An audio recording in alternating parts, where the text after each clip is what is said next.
Perkenalan aku sama dia nggak lama, cuma 3 bulan. Akhirnya kita memutuskan untuk menikah dan ya mungkin karena dukungannya dia juga sih yang memperkuat aku untuk memilih dia akhirnya.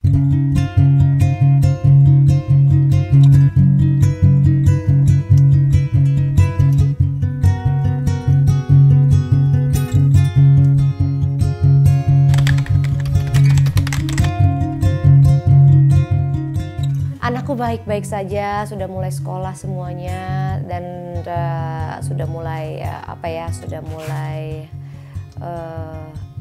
yang kecil khususnya, yang kecil belajar baca gitu. Jadi otomatis agak sedikit intens kan gitu. Jadi udah mulai ada kegiatan ekskul, sudah mulai ada kegiatan les gitu. Jadi mungkin dia sekarang udah lebih banyak di rumah daripada ikut-ikut aku gitu.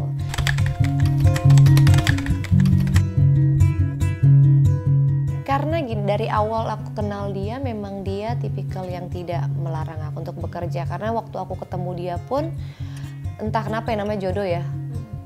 Bahkan untuk diri aku pribadi pun aku nggak punya waktu pada saat itu gitu. Apalagi buat pacaran gitu, tapi memang namanya jodoh gitu ya. Jadi ya udahlah, dengan sedikit waktu itu aku bisa ketemu sama dia gitu. Terus dia memang suka wanita aktif, dia suka perempuan aktif, dan dia tahu banget aku bukan tipikal perempuan yang bisa diem di rumah gitu kan, yang cuma buat ngurus anak.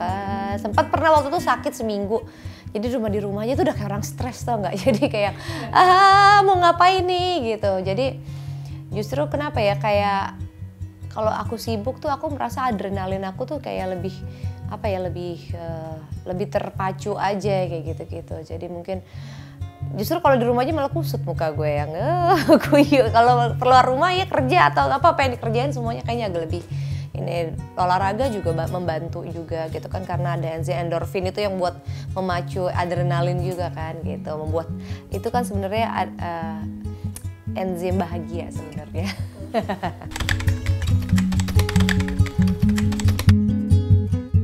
Iya betul, karena perkenalan aku sama dia nggak lama, cuma 3 bulan. Akhirnya kita memutuskan untuk menikah dan ya mungkin karena dukungannya dia juga sih yang memperkuat aku untuk memilih dia akhirnya gitu. Dan bicara soal karir pun gitu ya, dia itu bukan hanya mendukung, bentuk dukungannya sebenarnya kayak sebuah hal kecil gitu yang kalau kita lihat, umpamanya aku pulang malam gitu kan, terus ketika bangun pagi, dulu sebelum anak aku sekolah nih ya, ketika dia udah bangun pagi aku masih tidur, dia akan terus biarin aku tidur gitu, karena menurut dia aku butuh tidur. Jadi dia nggak akan bangunin aku, nggak akan minta aku untuk siapin segala macamnya gitu. Jadi kata dia, kalau kamu butuh cukup tidurnya, berarti kegiatan kamu hari itu makin lebih produktif gitu. Kalau kamu kurang tidur gitu ya, jadi mungkin ya itu kamu lemes, ngantuk gitu. Mungkin kalau sekarang anak udah sekolah kan biasanya saya suruh nganterin sekolah tiap pagi gitu ya. Kalau aku ngantuk gitu yang nganterin dia gitu. Jadi memang dia kalau ngeliat kayaknya nggak usah dibangunin nih, jadi dia biarin aku tidur gitu. Dia itu nggak pernah lupa setiap hari, karena kita pertama kali kita ketemu itu hari Sabtu. Jadi dia setiap hari Sabtu kirim bunga, selalu ada bunga di rumah sampai sekarang gitu. Jadi ya mungkin bahkan pas dia lagi di Lebanon pun atau di luar manapun gitu ya, pasti bunga nyampe gitu. Sebenarnya aku tadi baru baca artikel ya gitu ya, sukanya jadi seorang istri bule. Pertama, bule itu lebih open minded. Aku tidak bilang bahwa orang Indonesia tidak open minded, tapi mungkin karena culture-nya dia gitu. Jadi diajak ngobrol soal apapun, walaupun tidak enak, dia selalu open. Dalam artian ketika ada satu masalah yang seharusnya aduh kayaknya nggak enak nih diomongin, tapi dia selalu menanggapinya dengan lebih santai gitu. Sukanya lagi ya itu dia, aku nggak harus bangun pagi gitu, dan aku nggak pernah masak di rumah, justru dia yang masak gitu, karena mereka sudah terbiasa dengan begitu kan. Karena dia juga untuk kadang-kadang mau masak Indonesia pun dia ada beberapa makanan yang dia nggak terlalu suka gitu, jadi ya lebih baiknya makan masakannya dia aja gitu. Dukanya sih sebenarnya nggak ada dukanya ya. Sebenarnya ketika anak aku harus mencapai usia 18 tahun adalah ketika waktu dia akan harus memilih warga negara. Saat ini kan memang 2 warga negara ya sekarang gitu, tapi ketika dia 18 tahun dia harus memilih. Itu sih yang aku pikirin sekarang gitu. Tapi aku terserah anaknya, dia mau jadi warga negara Indonesia silakan, mau jadi warga negara Kanada pun silakan gitu.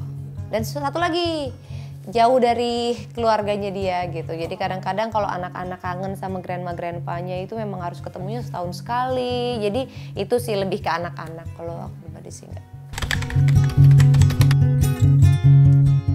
Sejak 2 tahun yang lalu. 2 tahun yang lalu, makanya tadi aku sempat pernah setelah 2 tahun I'm back gitu kan ya. Waktu 2 tahun yang lalu itu pas aku mau merilis single Penjahat Cinta, waktu itu kok aku ngeliat aduh kok gue nggak enak banget ya dilihat kamera ya gitu. Maksudnya kalau main sinetron kan ya udahlah pakai daster pakai ini, tapi ketika aku nyanyi di atas panggung gue kayaknya nggak enak banget ya. Jadi aku mulailah untuk olahraga. Jadi dulu itu justru intens banget, 1 minggu itu aku 5 hari olahraga, 2 hari buat istirahat. Jadi memang bener-bener intens.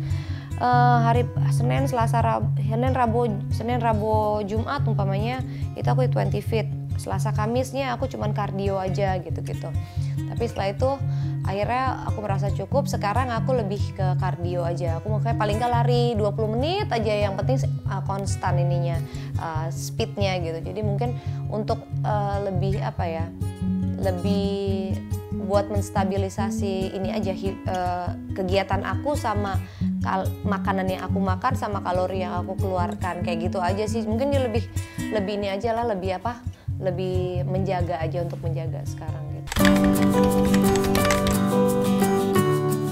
Sebenarnya sih kalau untuk, karena tubuh aku ini bukan tipikal yang skinny banget gitu ya, memang nggak bisa, memang udah curvy gitu, jadi nggak bisa yang sampai kurus gitu, nggak bisa yang kayak gitu. Jadi mungkin kalau pertama itu tadi aku olahraga, aku buat menjaga aja dan kalori makanan yang aku makan.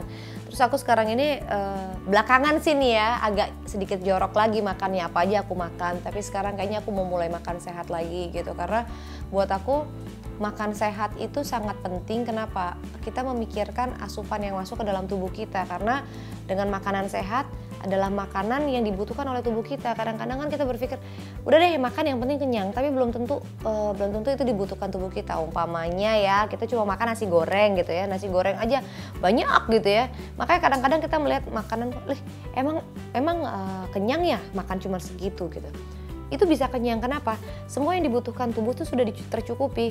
Ketika kita makan yang yang kurang dari yang dibutuhkan tubuh kita, sebanyak apapun itu juga nggak akan kenyang. Umpamanya hanya nasi doang tanpa harus ada karbohidrat, harus ada proteinnya atau vitaminnya, itu mau kayak banyak kayak apa nggak akan kenyang gitu, karena masih butuh, tubuhnya masih pengen yang lain gitu, vitaminnya belum tercukupi, proteinnya belum tercukupi, kayak gitu.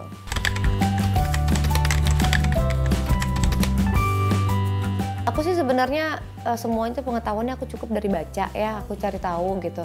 Kadang-kadang kalau memang aku memang lagi cukup waktu, aku suka masak sendiri, bikin sendiri itu, karena makanan sehat itu nggak susah sebenarnya gitu. Justru tidak banyak bumbu apa segala macam, lebih gampang sebenarnya masaknya. Justru kadang-kadang cuma rebus-rebusan aja, jadi kayak brokoli, carrot, terus bayam, bayam mungkin salad ya, atau kalau mau sayur bayam pun bener-bener yang harus fresh, nggak boleh yang diangetin juga kan. Terus ayamnya pun paling cuman dibumbuin aja, bawang putih, merica sama chicken stock gitu kan, dibiarin sedikitnya, cuma di grill gitu aja tanpa minyak gitu. Mungkin yang kayak gitu-gitu. Cuman kalau memang kebetulan aku lagi nggak ada waktu, mungkin aku catering makanan sehat gitu.